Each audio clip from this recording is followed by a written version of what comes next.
Welcome to CareTalk, your weekly home for incisive debate about healthcare business and policy. I'm David Williams, president of Health Business Group. And I'm John Driscoll, the CEO at CareCentrix. Hey, John, you're like a one-note Johnny when it comes to doing these shows. You know, you're just all healthcare Mr. Wonky all the time. So I hope you could find another John that's going to set us straight. Well, we've got a special guest, actually. I think we're going to expand the notion of what's relevant for healthcare, because if we don't deal with some of the structural challenges of the healthcare system that have failed us during COVID, we're not really dealing with healthcare today. And we've got a phenomenal guest, John Hope Bryant. Welcome, John, who's going to share some of his ideas. He's an entrepreneur. He's a part-time entrepreneur and a full-time warrior for justice around these issues, showing through his example as a leader and a businessman how economic empowerment can be transformational without losing the thread of how challenging it is for folks of color to navigate both our economic and our healthcare system. And we're going to probe how those two are tied together. Welcome, John. Honored to be with you, and honored to be with somebody I believe is not only a decent human being, but really a champion and a giant in the area of consciousness and capitalism. You, John, I think that you are a very special human being, and CareCentrix is lucky to have you as its CEO. And we are lucky to have you as a partner for Hope Inside the Workplace, where you've done great things for your employees through us. You're beginning to do that now. And what you're doing for society, i.e. things like this podcast, which you don't have to do. So I appreciate you. Big love back at you, John. But talk to us a little bit about how you've started to remind people about how the fact that I think 13% of populations of color, and yet people of color are 40% of the fatalities from this horrible COVID plague, and how that ties into some of the structural challenges of American society, and particularly how the economic structures have really kind of locked us in some pretty terrible healthcare outcomes. Well, it's actually more intense than that, John. You have double this pandemic, this 2020 has represented the worst health pandemic, the worst health crisis since the Spanish flu, I believe, of 125 some odd years ago, the worst crisis of unemployment since the Great Depression in America, and a 400-year-old social justice reckoning of Black America, or for Black America, all within a 4-month plan, a 4-month period. You cannot even plan this more strategically as far as a reset for America and the world. And who would ever think that one of these things would happen to us, let alone all three? And all three of these things bear down on the least of these God's children the most. So unemployment is for Blacks are double right now than it is for whites. 41%, about 20% of all businesses are having some challenges being offline right now. But 41% of all Black businesses report being offline right now. You have 30 million businesses in this country. About 9 million of them are Black businesses, but 96% of the Black businesses don't have an employee. They're sole proprietors. They're self-employment projects. So when PPP came around, which I helped in some ways to design with the Treasury Department, they couldn't get access to the money because they didn't have a banker. They thought their banker was their bank teller down the street. It's not. It's your private banker. Couldn't get in line. Didn't have the books and records. Didn't have the infrastructure, the credit score, the things that allow you the financial acumen to be able to move quickly and faith in the system. So you move quickly to get access to this once in a lifetime CARE Act money that flowed in 2020. And then you got the health numbers that you have illustrated, where African Americans are being infected and dying at a rate higher than anybody else, actually multiples of almost double. So yeah, it's a moment for sure, and we can get into the why and the how. But we are in a moment in history right now, in my opinion, John. History doesn't feel historic when you're sitting in it. It just feels like another day. but that doesn't mean the moment we're in is not, in fact, historic. And we're starting to see for the first time our interdependencies, our interrelatedness. We are at home now, those who are lucky, social distancing and retreating from infecting others and being infected. But the poor and struggling people, who often like me, can't do that. Their realities are just the opposite. They're in tight apartment buildings with multiple people. You're working in jobs that are highly contagious or contagious adjacent, working in retail, working in delivery, working in food service, working in factories. You can't, and you have to go to work. And so, and that is, I mean, dealt with the largest issue, which hopefully we're going to get into in this podcast, which is the pre-existing conditions that a certain population has dealt with and the mainstream has not, which makes you more susceptible to COVID than not. So dig into that one, John, because when we talk about pre-existing conditions in healthcare, we're always thinking about those healthcare inherited disease, experienced disease, history with illness. What kind of pre-existing conditions predispose us to sort of the healthcare outcomes and to hold on the economics, but look at the healthcare outcomes. It is that have fallen so unfairly on folks of color. A slave diet. I hope that your listeners don't run off the road listening to this, or drive into a ditch, or hit reverse by accident, or they hope they just stop and rewind this, because I did not make a slip of the tongue. It's a slave diet. That's not a pejorative. That's not emotional. You know, this country is 450 years old, give or take. 300 of those years, John, were enslaved. 150 years free, and 100 years that were free were 75 years of what we call Jim Crow, which is commercialized slavery. We don't have time to get into that conversation, but that's where the penal system evolved. Because if you couldn't have blacks that were forced to do labor for free, then you would pick them up and imprison them for some infraction. And the way they can only work it off is to go work for a commercial business. This is in the 20th century. Half of the people who worked for the commercial venture died in the first year. But let me go back to the early 17th century and 18th century.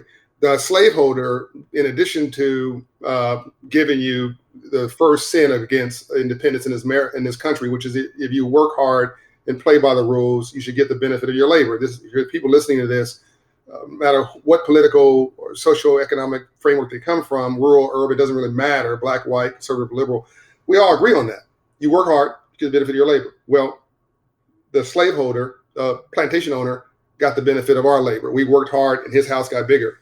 And then we couldn't create capital because we were capital. We were traded, financed, insured, brokered. We were more valuable than land, because if a crop went bad in the South, you could actually take us and trade us across state lines, and we were more valuable than the land itself. And so if that wasn't bad enough, the slaveholder would throw the scraps out the back door of the plantation that they didn't want, I guess, as a sense of disrespect for their slaves. But we turned that into a delicacy, which we now call soul food. So it's sort of rainbows only after storms conversation. You cannot have a rainbow without a storm first. And when people are doing bad to you, make a good out of it. And so we turned it into grits, hog maws, pig feet, collard greens, fried chicken, hoe cake, literally making a cake in a shovel, a hoe cake. You can go on. I mean, think about, I want your listeners now to think about all of the things that they associate with soul food, which is fantastic and delicious. And if it tastes that good, there's a reason for it. If your tongue tingles, John, because there's a lot of iodized salt. Because the way you kept food from going bad in the heat was put a lot of iodized salt on it.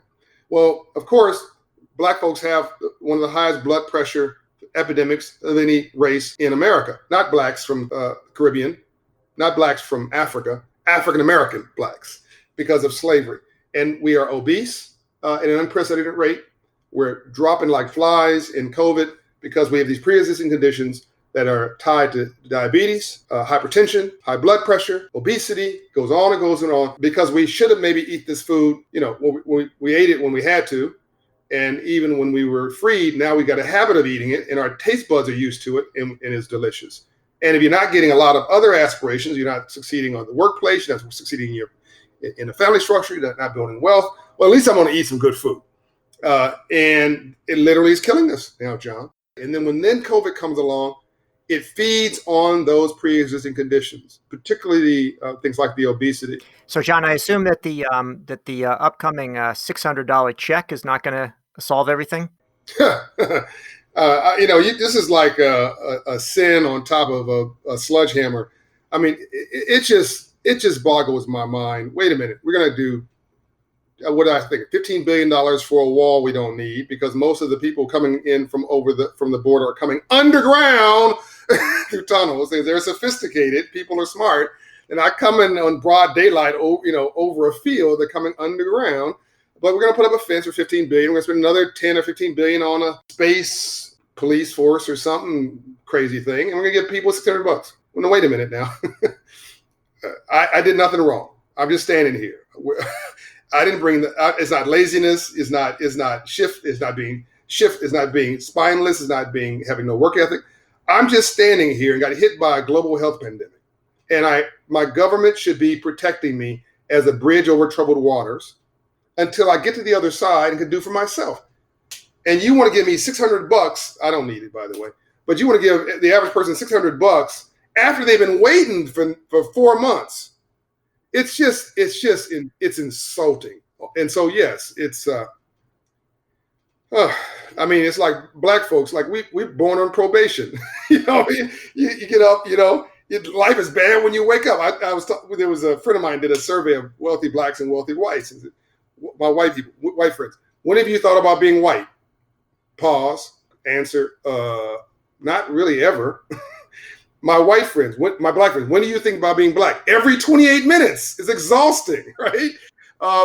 And so you've got PTSD. You're exhausted from being black because you can't even get pulled over by the police without having to think about what your strategy is and not get shot, right? You're dealing with COVID pre-existing conditions. You're being ignored by wealth. And you don't have relationship capital that's in the corporate circles. So, if you hang around 9 broke people, you tend to be the 10th, no matter how smart you are.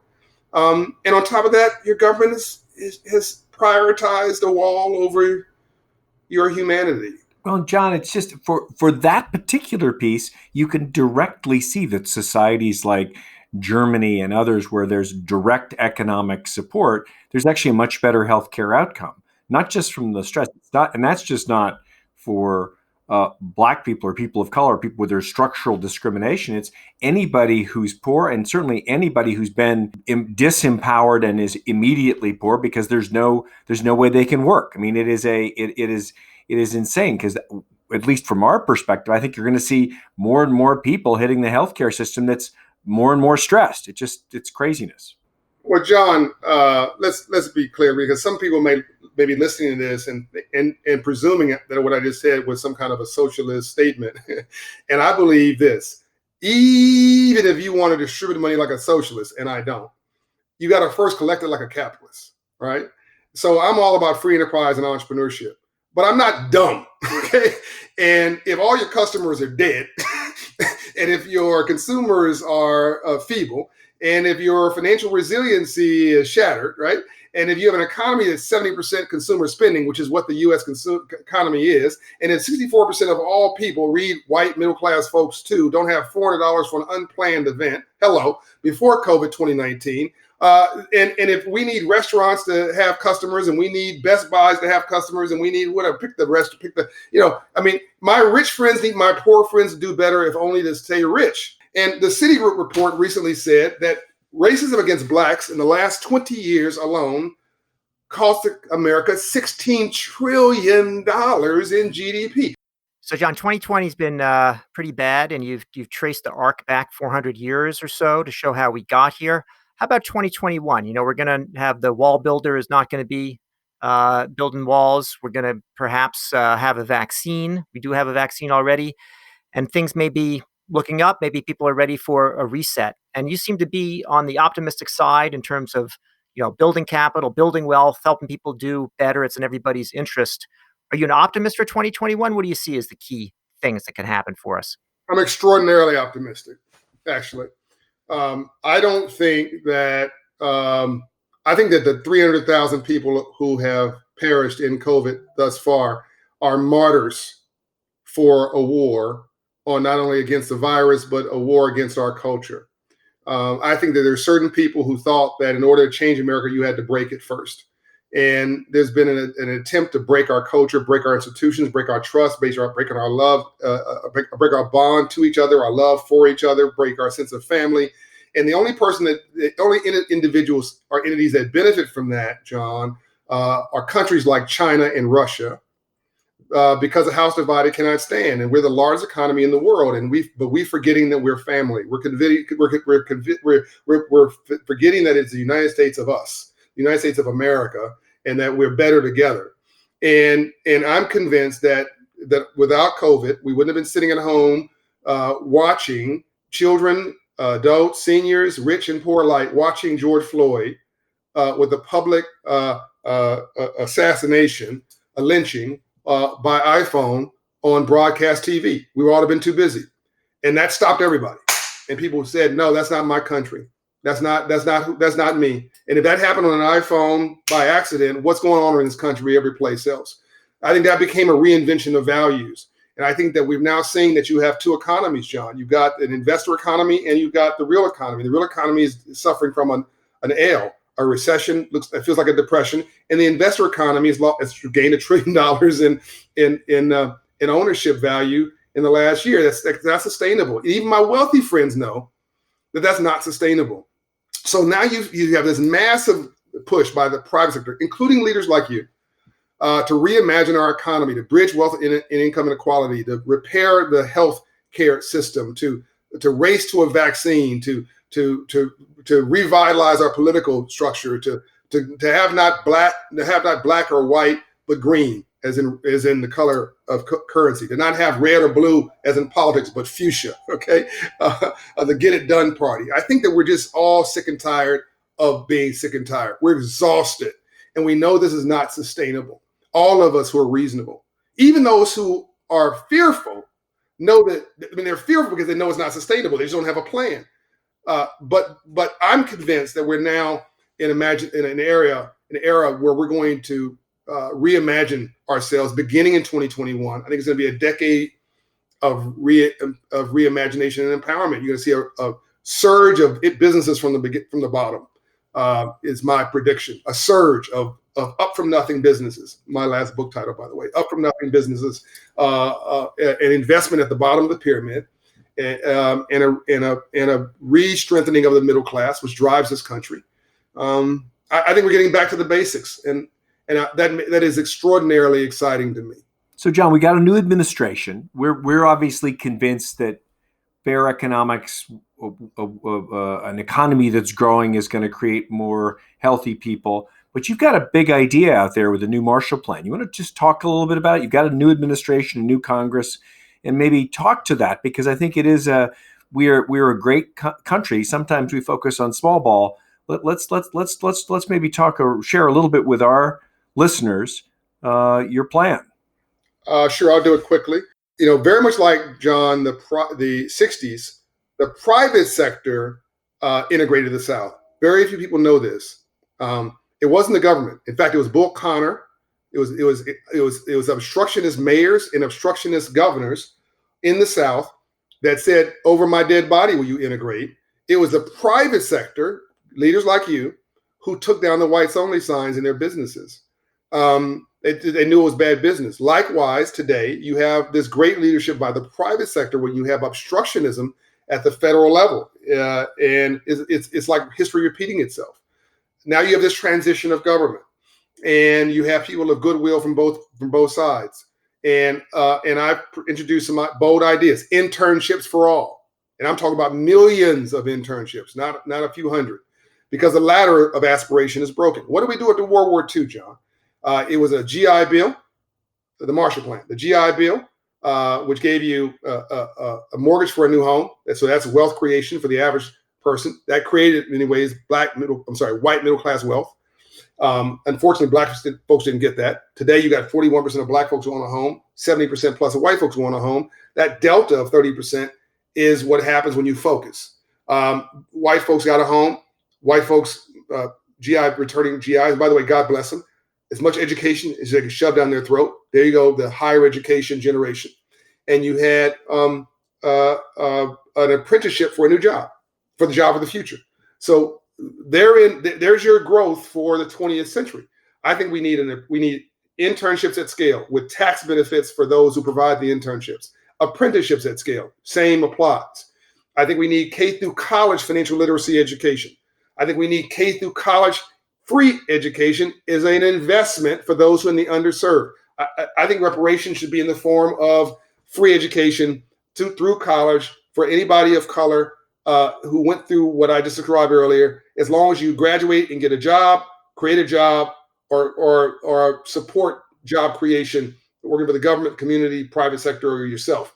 Because all that money is going to come back in the economy, and the better you do, the more education you have, the more you're going to generate in GDP in the economy. And I think there should be living wage for all. You do that through the earned income tax credit, which is like a bonus for middle class workers who make $60,000 a year or less. It'll cost each of us pennies to do, but allow every working American to have a living wage without it being taxed to the small business owner, which is what everybody's afraid of. And I've launched, as you know, John, one initiative called the 1 Million Black Business Initiative already with Shopify, $130 million commitment by them, their largest commitment ever, to create 1 million new Black businesses over the next 10 years. So if you're aspiring and you're a person of color listening to this and you think you're Black, that's good enough. Call Operation Hope, go to hope1mbb.org, go to operationhope.org, or call, text me, send me a carrier pigeon. Just get to me. Download our Hope in Hand app, and we will make a $20,000 investment in every one of these businesses, John. John, it's awfully exciting, and what I wonder, listening to you, are you just sort of like a breed apart, like one person doing this, or is there a whole movement coming? I mean, are you sort of in the vanguard and people are coming, or are you just sort of out there and say, look at this guy? No, I founded, I'm a builder, I'm an entrepreneur. So I founded 40 organizations, 2 of which have been emerged as outliers. My for-profit allows me to have the financial flexibility to have these conversations. My nonprofit is the largest, and that's what partners with John, Operation Hope, the largest nonprofit financial inclusion organization in America, financial literacy, 26 states, 158 locations for Hope Inside. Raising credit scores 54 points in 6 months, 120 points in 24 months. And we're the Starbucks of financial inclusion, 4 million clients. And we have 5,000 partners, 500 of which are from the private sector. And we've created financial literacy policy in this country. That infrastructure is the movement maker, and other organizations and companies sort of piling in behind them. I call it the civil rights movement. Civil rights was in the 60s and waged and won in the streets, and gave us access and access in the ballot box and the right to vote for Blacks mostly. And I think that civil rights will be in the suites. It'll be about a coalition of the willing, like John and others who understand that social justice today is economic empowerment. So it's a new Marshall Plan and things like it. So that movement's about green, not black or white or red or blue. It's the color of currency in the U.S. So a different time, same kind of movement, organization in the middle, but hub and spoke as a strategy. The challenge is, can we convince people that it is an investment, a critical infrastructure investment to create the economic and healthcare outcomes we need? Because certainly, John, over the last 30 years, we have not been successful at investing in society and driving a different sort of social outcome. What's going to be different this time? What's going to be different about your plan? I'm a believer, but there are going to be skeptics who said we've invested and it hasn't worked. We've got to let the free market just do its own thing.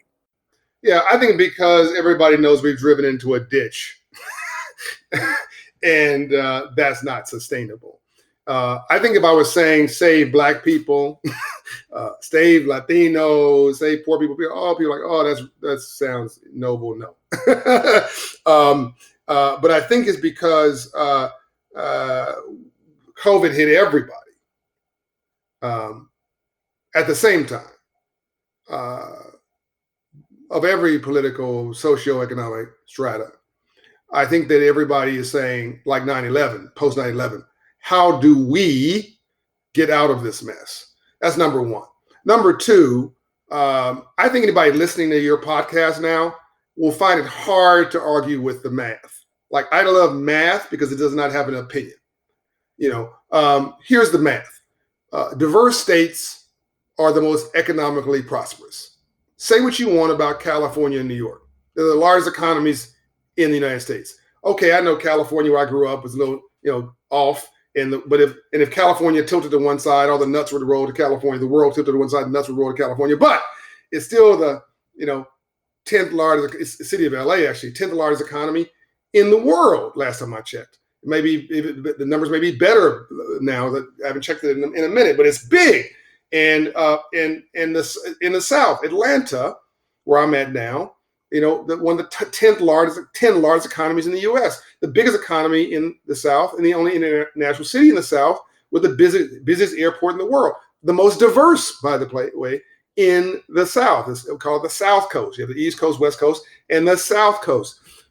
Places that are stuck on stupid are folks arguing over who gets at the water fountain, or white or black, or red or blue, or like the Bible says, a house divided cannot stand. It's biblical.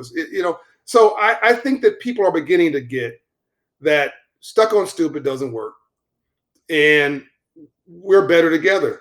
And I think, let me give you a little bit of hope. Dr. King only had 20% of the Black community support at his height, 20% of the white community support at his height. Most people were either against him or sitting on their hands. Well, the book, The Tipping Point, Malcolm Gladwell proved that if 5% of role models, every community stabilizes. So Dr. King with 20%, that aura of moral leadership, morals and money, lasted what? That's 1960. What lasted, help me out here, lasted 80 years? That's unbelievable. One man with 70 employees and a $600,000 budget. So I think I'm a dreamer, but I'm a dreamer with a shovel in my hands. And I believe that with the help of the internet and folks like you and people like Nextdoor, who I'm joining, that's 1 out of 4 households in America joining this movement. Somebody joins every day. We can create a juggernaut here where it's cool to be inclusive. Well, John, that's it for another edition of CareTalk, a more hopeful episode, I may say. I'm David Williams, president of Health Business Group. And I'm John Driscoll, the CEO of CareTalk. Thanks for listening.